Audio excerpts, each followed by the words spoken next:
give their comment to what happened last night in the Senate.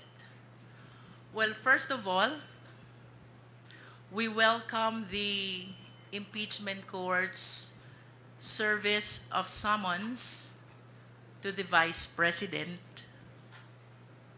Apparently, the jurisdiction over the person of the respondent has been acquired already. She has a period of 10 days to answer. That is non-extendable. And we hope that all issues which are being raised in the impeachment court will be tackled as well in the answer of the Vice President. So finally, the people of the Philippines will see from the answer of the Vice President what her defenses are. Isa lamang po ibig sabihin nito, yung pag-acquire po ng jurisdiction ng impeachment court sa ating respondent kay Vice President Sara Zimmerman Duterte, it only shows na tuloy na ang impeachment trial. No one can stop this anymore because jurisdiction has been acquired already by the impeachment court over the person of the respondent. Now, with respect to the action of the Senate last night, the impeachment court requiring us to issue a certification about the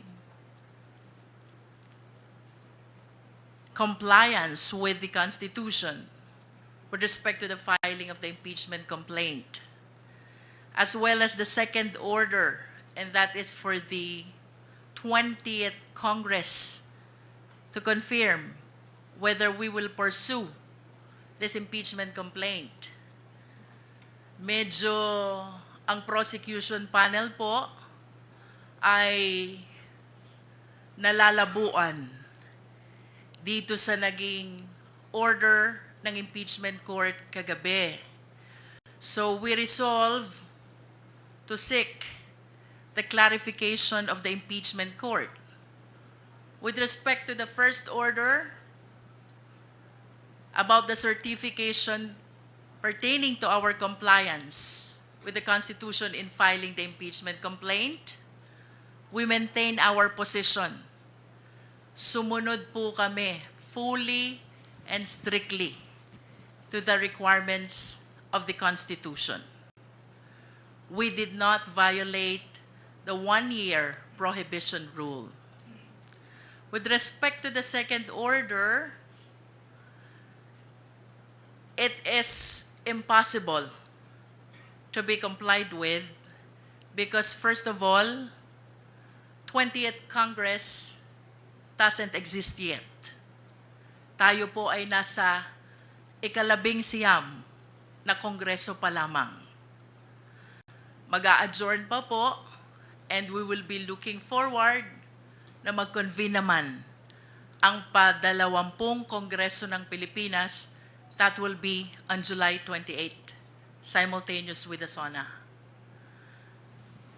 I wish to add, nakatanggap po tayo ng liham, or should I say, nakakita ng liham from the social media that the anticipated presentation of the articles of impeachment is canceled.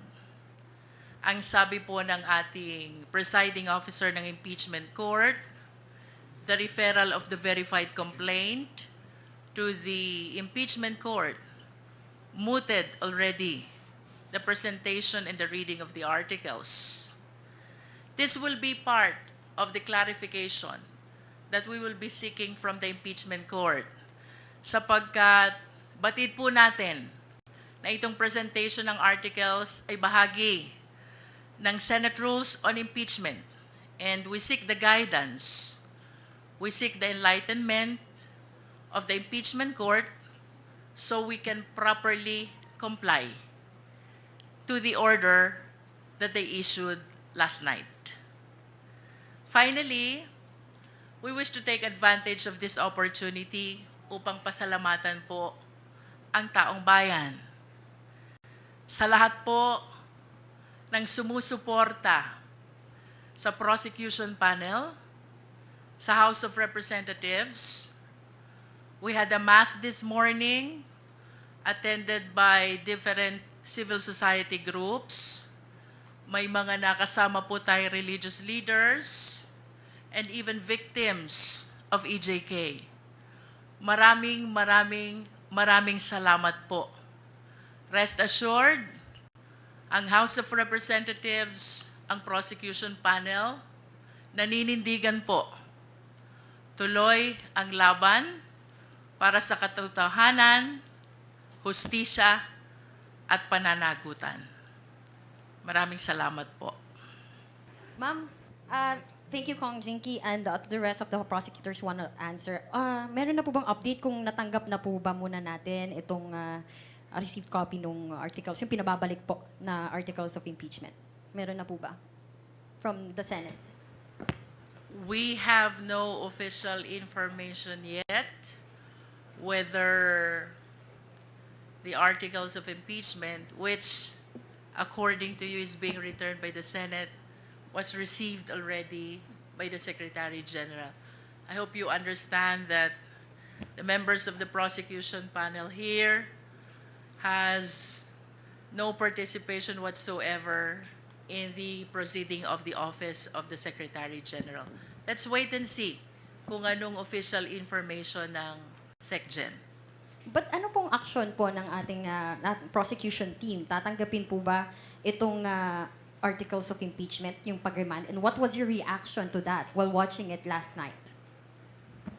Well, in my opinion, as one of the member of the panel of prosecutors, to give way to the clarification which we want to seek from the impeachment court, I would defer receiving the articles of impeachment from the Senate, including whatever orders they will be transmitting to us. This is not disobedience. Definitely, ang gusto lang po natin mangyari is to seek guidance and enlightenment first so we can properly comply with the order of the impeachment court. When you say you would like to seek guidance, may coordination na po ba with the Senate? Ano po yung ginagawa nating pakikipag-usap sa kanila para maliwanagan po tayo doon sa mga orders nila? We will be drafting the necessary motion seeking for clarification of the order which they issued last night. So nakita po kasi namin kanina si Sergeant at Arms ng Senate kanina, and hindi nga, wala pa pong nag-receive ng copy. So technically, hindi po muna tatanggapin ng Kamara ang pagbabalik ng articles of impeachment. And magpapasa po muna tayo ng, tama ba, ma'am? To give way to our efforts to clarify first the order, in my opinion, I would defer receiving the articles of impeachment, including the order issued by the impeachment court. Excuse me. Yung tatanggap ng order po dito, kung mayroon man, ay ang Office of the Secretary General. Hindi po namin alam kung ano ang magiging action ng Secretary General. Pero kung tanggapin niya, doon po kami magde-decide. Be that as it may, kami po ay naniniwala na ang power to initiate ng impeachment complaint ay nasa House, lalo na pag pinirmahan ito, in-endorse ng isang congressman at pinagbutuhan sa plenaryo. Itong nangyari dito, hindi lang itong ordinaryong impeachment. 215 of our members signed the impeachment complaint. Kaya first time ito na nangyari na may return sa atin. Kaya nangangailangan tayo ng clarification po dito. Bagamat prosecutors po kami at impeachment court sila, naguguluhan pa rin kami at hindi namin maintindihan kung bakit ibabalik po ito sa amin. Ano po ang gagawin namin? Yun po ang isang bagay na kailangan namin maliwanagan. Sorry. Second to my last question na lang po. Some legal experts po are saying na instead of following the Constitution, itong mga senators po natin, they're creating legal issues po. And will you challenge this po ba? Itong ginawa po ng Senado sa Supreme Court, itong pag-remand, is this abuse of discretion na po ba?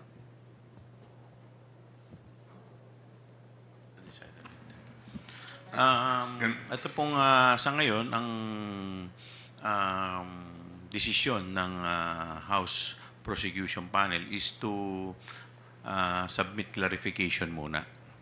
So with respect to other legal remedies, hindi pa namin to na pagdidesisyonan. Until such time ma-receive namin yung sagot sa clarification. Kong Chua, you also mentioned kanina nagtataka kayo dun sa ginawa nga desisyon ng Senado at sila pa yung nagmosyon o mismong mga hurado. And you quote, sinabi nyo po, sila na yung parang nag-aabogado mismo kay VP Sara Duterte. How optimistic are you po na there will still be a fair and impartial trial? Well, yun po ay personal opinion ko. Hindi ko po alam kung ano yung opinion ng aking mga kasama. And in fact, nung akin rin pong personal na opinion, ito pong ginawa na pagbalik sa amin ng articles of impeachment ay sa aking paniniwala ay unconstitutional. Dahil wala naman po ito, excuse me, wala naman po ito sa kanilang kapangyarihan at ito po ay inaasahan natin na kung meron man mga motion na gagawin, ang gagawa po nito ay yung sa defense. Kaya yun po ay aking personal na opinion.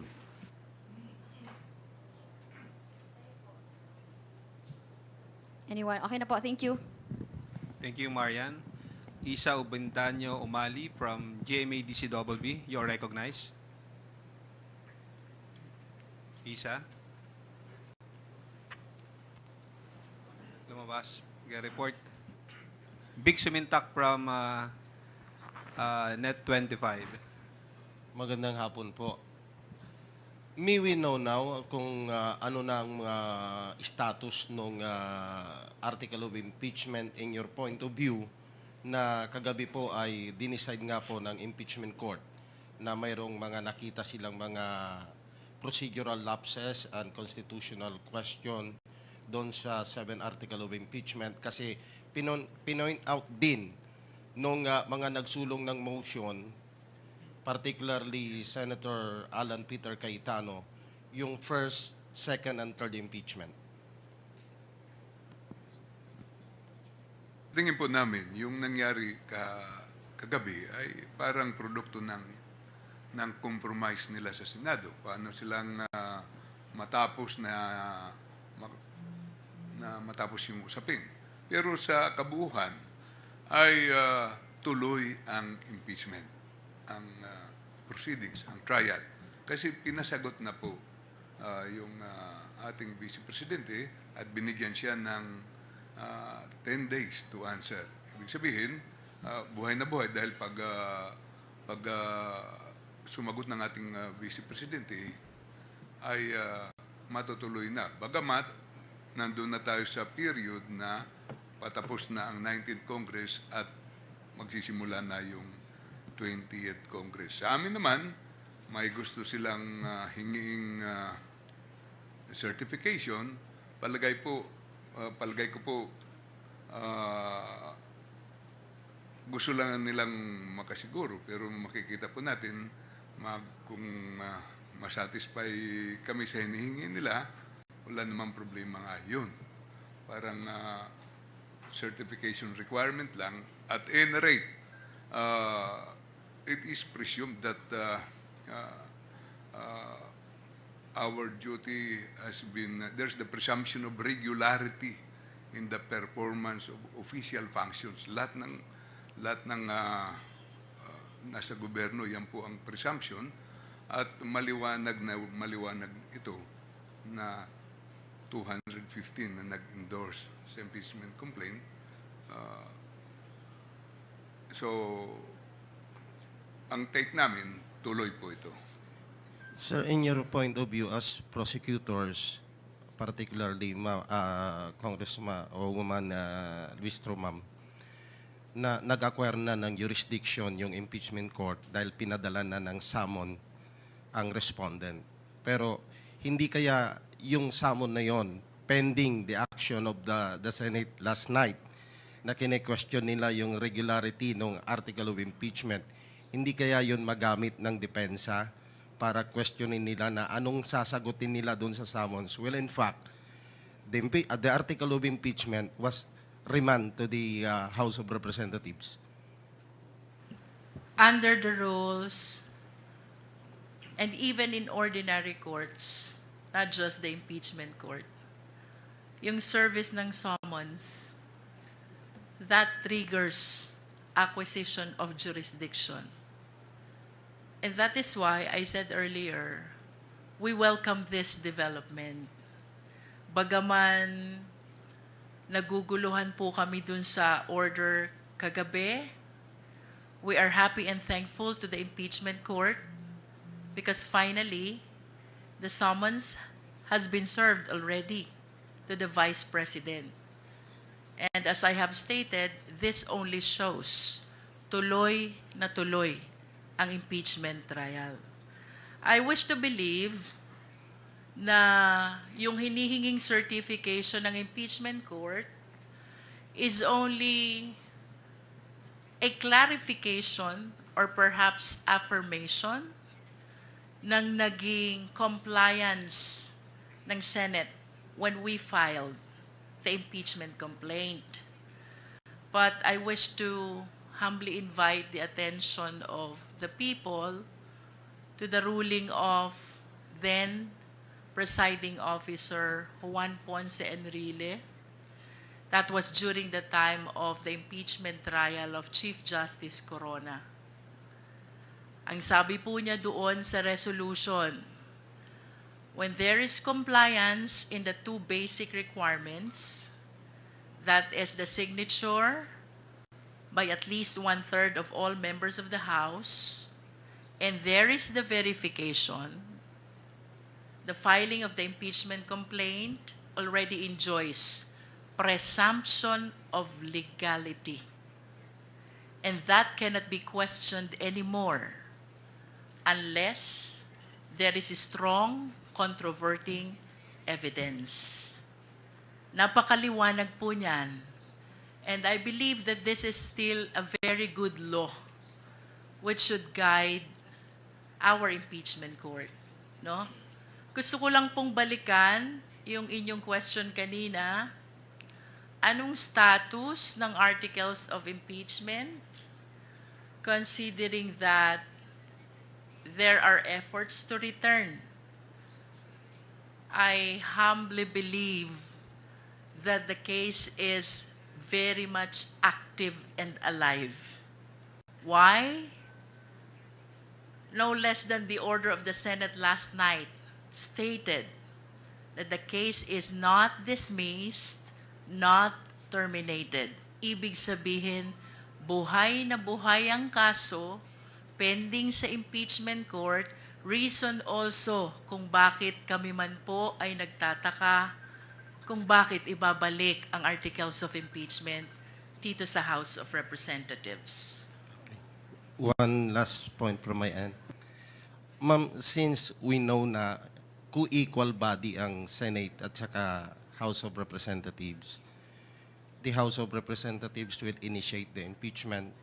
The Senate will be the trial court. Since na kine-question nila yung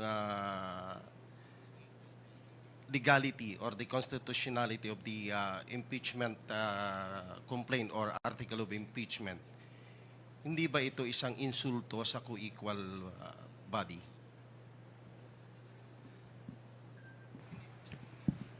Isa rin po yun sa aming pinagtataka dahil normally po ang magtatanong po niyan o magko-question niyan yung mga abogado ng respondent.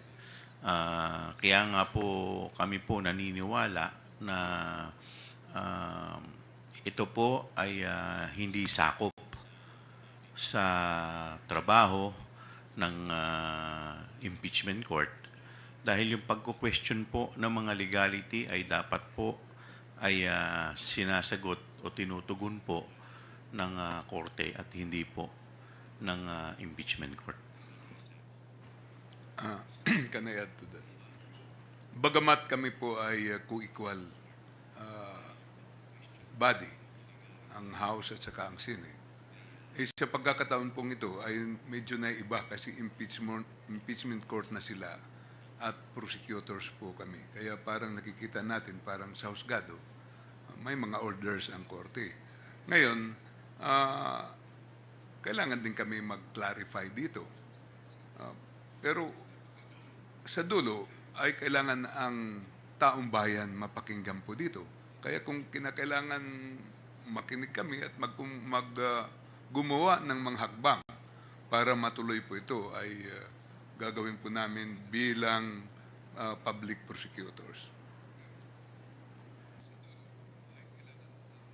Thank you, Vic. Gab Lalu from Inquirer Online. Please proceed with your questions.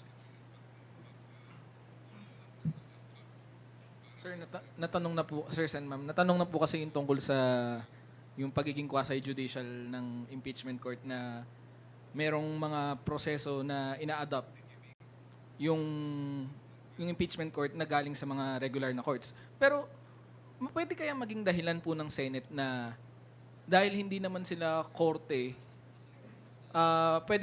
pwedeng mag-motion yung mga members ng yung mga senator judges. Pwede kaya maging dahilan yun? Kasi technically po, sa korte, di ba, hindi naman po nagmo-motion ng judge. Tumatanggap lang po sila ng motion. Pero dahil quasi-judicial po, pwede po kayang mangyari yun?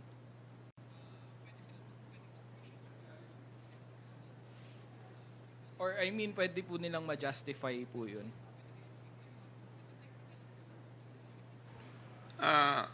Medyo naiintindihan ko po yung pinanggalingan ng pagtatanong ninyo kasi nung nag-oath pa lang sila, kailangan silang maging impartial, di ba? Doon sa oath pa lang ng mga senador na nagko-constitute sila na impeachment court. Pero nakikita naman po natin na pwede nilang gawin kasi ginawa nga na nga kagabi. Pero whatever it is, kami pa rin ay may respeto sa kanilang proseso at nagagalak din po kami na ipagpapatuloy po ito. Kaya nga, binigyan na ng summons ang ating Vice President. Second question po, meron po kasing previous briefing na sinabi ni Representative Zamora na hindi ipo-pull out ng House yung articles of impeachment from the Senate. Dahil walang mechanism sa 1987 Constitution to do that. Is this sentiment shared by everyone? Or would it be the basis of the clarification? As far as the prosecution panel is concerned, no? Maliwanag naman po sa Constitution. The House of Representatives has the exclusive power to initiate all impeachment cases. Tapos na po ang trabaho ng House of Representatives in as far as initiating the impeachment complaint is concerned. Hindi po tama na ito'y aming amyendahan at lalong hindi tama na ito'y aming withdraw. As a matter of fact, the ball now is in the hands of the Senate, whose mandate by the Constitution is to try and to decide. And by deciding, dalawang bagay lang po yun. It's either they acquit or they convict. Last question po from my end. Naintindihan po namin yung courtesy na ina-extend ng prosecution panel sa impeachment court, just like in any other legal proceeding. Pero siguro to break the ice, gaano pa po kahaba yung pasensya nyo? Ang dami na po kasing nangyari na parang delay, ganyan. Dapat po nung February, ang tingin nyo, dapat doon na nag-start. Pero gaano pa po kahaba yung pasensya? Kaya pa po pa? Tanungin natin yung prosecutor na may pinakamahabang pasensya dito. Sino ba sa atin may pinakamahabang pasensya? Bel, would you like to answer?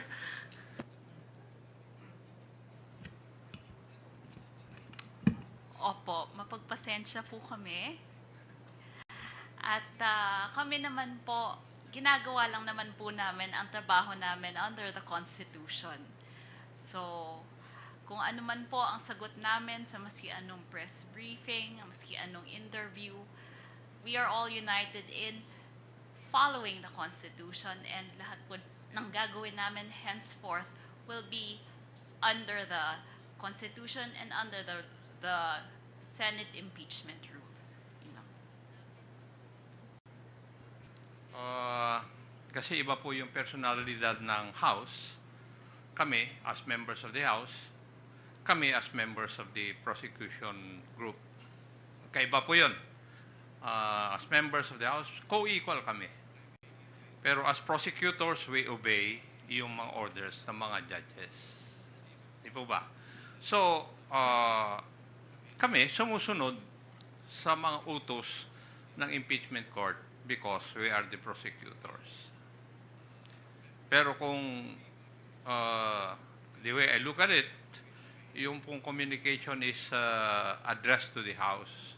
So, yung House leadership ang magkukuha nito. Magde-decide. Hindi po kami ng mga prosecutors. Yun lang po ang take ko rito. Marami po salamat. Can I add to that? Ang tanong hanggang saan yung pasensya po namin. Kami po ay gusto po rin namin magbakasyon. Sisinidyin na kami ngayong gabi. Pero nautusan po kami ng plenaryo na mag-prosecute. Kaya nag-aaral po kami at naghahanda. At nakahanda po kami. Ito po ay utos ng taong bayan sa atin. Pero sabi nga nila, it takes two to tango, di ba? Pag nag-prosecute kami, wala namang korte, anong magagawa po namin? Kaya nandito tayo sa sitwasyong ito, na thankful naman kami na may patutunguhan din ito paglampas ng 19th Congress patungo sa 28th Congress. Siguro ganun ang konsolasyon po natin. Pero sa ganang sa House na party, nandito po kami at gagampanan po namin sana ang aming tungkulin ngayong 19th Congress.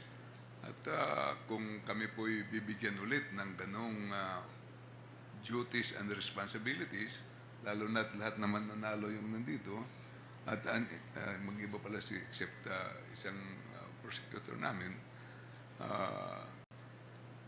gagawin pa rin po namin yung aming katungkulan, yung aming tungkulin. Maraming salamat.